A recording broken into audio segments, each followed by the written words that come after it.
What if I told you there's a demon so powerful and cunning he doesn't need force to destroy you, just your own desires? In this video, we'll uncover the terrifying transformation of Belial from a simple symbol of worthlessness to one of the most feared entities in the underworld. You'll learn about his dark rituals, his mastery of corruption, and the deadly traps he sets for those who dare to summon him. Stay until the end to uncover the chilling secrets of Belial and why his influence might be closer than you think. The origins of Belial can be traced to the Hebrew term Belial, which translates to worthlessness, lawlessness, or without yoke. Initially, this term did not refer to a distinct supernatural being, but served as a condemnation of those who exemplified rebellion against divine authority and moral principles. This figure became a symbol of moral decay and defiance, representing the absence of accountability and the rejection of righteousness. Those associated with the label were seen as embodying corruption, willingly engaging in acts of greed, betrayal, and violence that fractured their communities. Biblical accounts illustrate the destructive influence attributed to this archetype. Jabir, a mob described using this term, committed horrific acts that symbolize the breakdown of societal order, sparking conflict and near-total devastation of a tribe. Similarly, Eli's sons, characterized as corrupt priests, desecrated their sacred duties, showing blatant disregard for divine law. These narratives depict how the concept evolved into a representation of spiritual decay and unrestrained vice. By the Second Temple period, Belial had transitioned from an abstract term into a fully personified force of evil. Apocalyptic texts like the Dead Sea Scrolls reveal his role as a cosmic adversary, the Prince of Darkness who leads the forces of chaos against divine order. This figure commands legions, orchestrates destruction, and directly opposes the Sons of Light, becoming a central antagonist in the spiritual battle for humanity's destiny. His transformation from metaphorical wickedness to a supernatural ruler of corruption highlights a profound shift in theological understanding. This development reflects the influence of dualistic thought, likely introduced during the Jewish exile in Babylon, and shaped by interactions with Zoroastrianism. As a symbol of the eternal struggle between good and evil, Belial became a foundational figure in apocalyptic literature, embodying the pervasive forces of corruption and rebellion that challenge divine will. This transformation marks a significant cultural and theological evolution, positioning this entity as a cornerstone in the broader narrative of spiritual conflict. The transformation of this infernal figure from an abstract concept to one of hell's most influential entities is vividly detailed in apocryphal and pseudepigraphical writings. These texts elevate him from a symbolic representation of wickedness to a fully realized demonic power, solidifying his place within the infernal hierarchy and his complex relationship with Lucifer. No longer a passive corrupter, this demon emerges as a cunning and active force, rivaling even the devil himself in ambition and influence.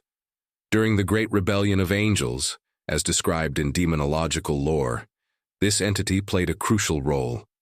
Grimoires such as the Grimorium Verum and the Lesser Key of Solomon describe him as one of the earliest angels to fall, with some accounts suggesting he was the second created. This origin places him at the center of the celestial conflict and establishes him as a close ally of Lucifer. However, their relationship is far from one of blind loyalty. His strategic brilliance and independence imply that he is not merely a subordinate, but a co-architect of rebellion, pursuing his own hidden motives alongside his allegiance to Hell's ruler. His rank in the infernal realm reflects his significant power and status, described as a king commanding 80 legions of demons, a staggering force. This entity's influence extends across the human and spiritual worlds. Unlike others who depend on sheer violence, his strength lies in subtlety. He excels in eroding morality through manipulation, persuasion, and temptation, targeting both individuals and institutions. His focus on corrupting leaders and organizations reveals his systemic approach to undermining divine order. One of the most dangerous aspects of this demon is his ability to deceive, not just through his actions, but also through his appearance. Often described as a noble and charismatic figure, his striking beauty contrasts sharply with his malevolent intentions. This regal facade enables him to mask his true nature and lure victims with promises of wealth, power, and influence. The fiery chariot frequently associated with him underscores his authority and allure, further enhancing his image as a figure of grandeur and temptation. However, this external elegance is a calculated illusion. Accounts warn that his true form, when revealed, is monstrous, a stark reminder of the peril he embodies. This duality underscores his deceptive nature, allowing him to infiltrate and corrupt not only individuals but also entire societal structures. His ability to hide malice behind charm and beauty amplifies the threat he poses to morality and justice. The connection between this demon and Lucifer is layered with complexity. While some texts describe him as a trusted lieutenant, others suggest underlying rivalry. His independence and ambition indicate that his loyalty to Lucifer is conditional, driven more by shared goals than unwavering allegiance. This dynamic makes him an unpredictable force within hell, capable of advancing or disrupting its broader objectives based on his own designs. Summoning practices reveal his dual nature as both benefactor and destroyer. Ritual texts promise material rewards, such as wealth and influence to those who invoke him. Yet these gifts come with devastating consequences. Those who engage with him often find themselves ensnared by greed and moral corruption, leading to spiritual ruin. Grimoires explicitly caution against trusting this entity, as his assistance is fleeting and his bargains are often traps. What sets him apart as particularly insidious is his patience and strategic approach. He does not rely on overt force or intimidation. Instead, he plants seeds of corruption that grow over time, preying on human weaknesses such as pride, vanity, and ambition. This ability to orchestrate long-term moral decay makes him a uniquely formidable figure in demonology, and his influence continues to resonate in tales of temptation and downfall. Belial's allure as a figure of immense power and influence has drawn the attention of occultists and practitioners for centuries. Rituals to summon him, detailed in grimoires such as the Grimorium Verum and the Lesser Key of Solomon, are among the most dangerous and controversial in the realm of demonology. Those who seek Belial's favor do so with the hope of gaining material wealth, political power, or personal autonomy.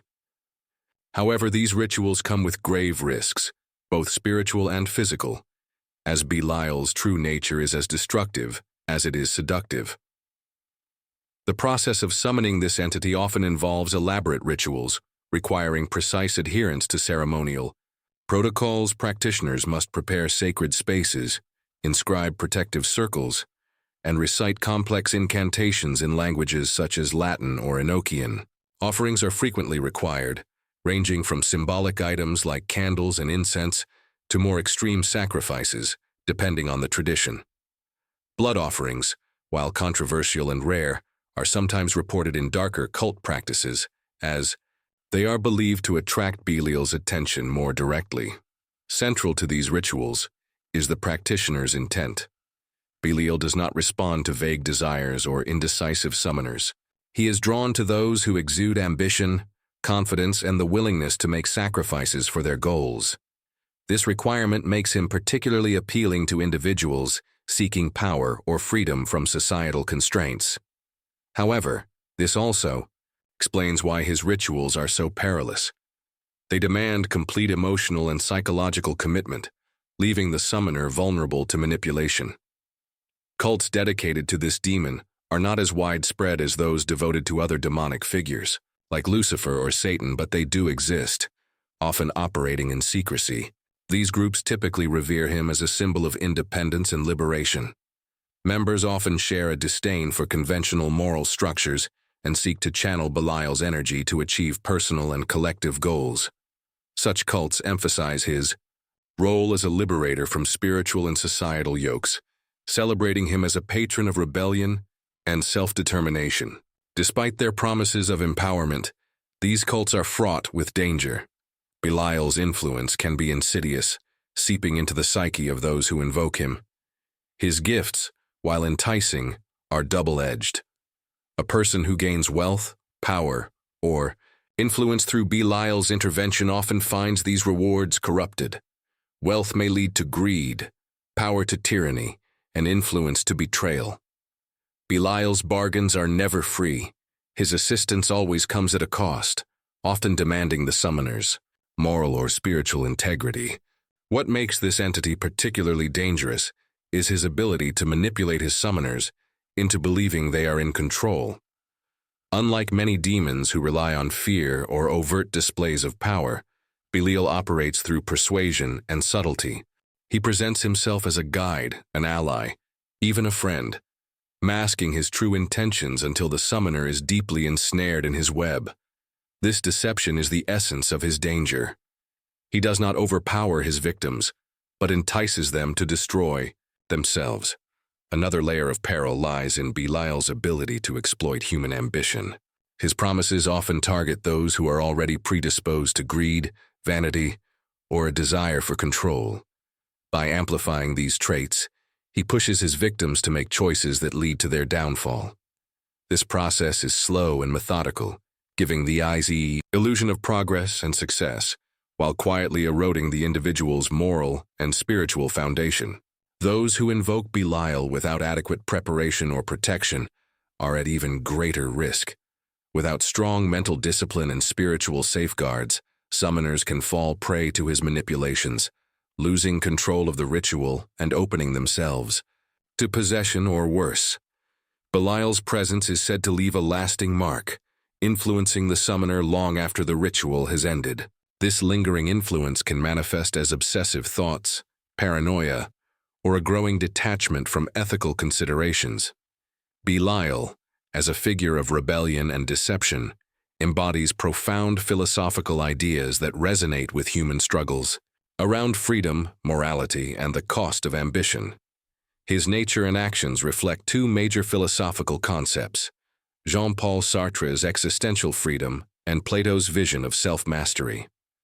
These perspectives shed light on why Belial's archetype remains relevant as a cautionary and reflective symbol. Sartre argued that human beings are condemned to be free, carrying the weight of defining their own values in a universe devoid of inherent meaning. Belial, in many ways, embodies the lure of unrestrained freedom, a promise to cast off the yoke of divine or societal authority and pursue one's desires without boundaries. However, where Sartre emphasized responsibility as a cornerstone of authentic freedom, Belial rejects accountability entirely. His rebellion is fueled by the rejection of ethical constraints, making him a symbol of freedom corrupted by selfishness and greed. This distortion highlights a critical danger. Freedom without responsibility leads not to liberation, but to chaos and destruction. Plato's philosophy offers another lens through which to understand Belial, particularly his theory of the tripartite soul in the Republic. Plato described the soul as composed of three parts: reason, spirit, and appetite. A well-ordered soul, guided by reason, leads to harmony and virtue, while a soul dominated by appetites, uncontrolled desires for wealth, power, or pleasure, falls into moral decay. Belial thrives in the imbalance, representing the triumph of appetites over reason. His influence encourages indulgence in ambition and greed, eroding self-control and moral clarity. In this way, Belial is not just an external corrupter, but a reflection of humanity's internal struggle to master its baser impulses.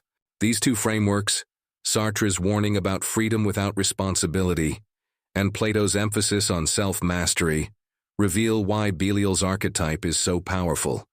He forces us to confront the fine line between ambition and corruption, freedom and chaos, urging a deeper reflection on the ethical choices that define our lives. This dark entity is far more than a figure of demonology. He is a profound reflection of the human condition, embodying the timeless battle between light and darkness within us all.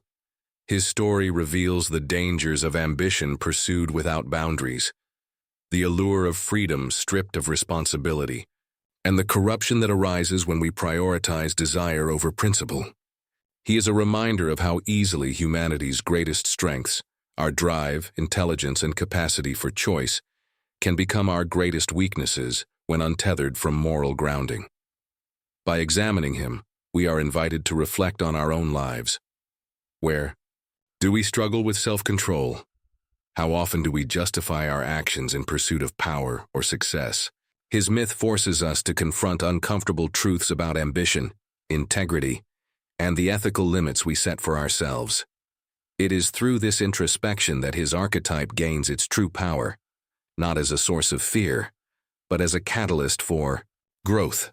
Understanding Belial means understanding the delicate balance required to navigate ambition and morality, power and accountability. His tale is a cautionary reminder that greatness comes not from the promises of external forces, but from the strength to master our inner conflicts. If these reflections resonate with you, and you hunger for deeper knowledge of esotericism and human nature, don't forget to like this video and subscribe to the channel. Together, we can continue exploring the mysteries that shape us and the unseen forces that challenge our understanding of the world. See you in the next video.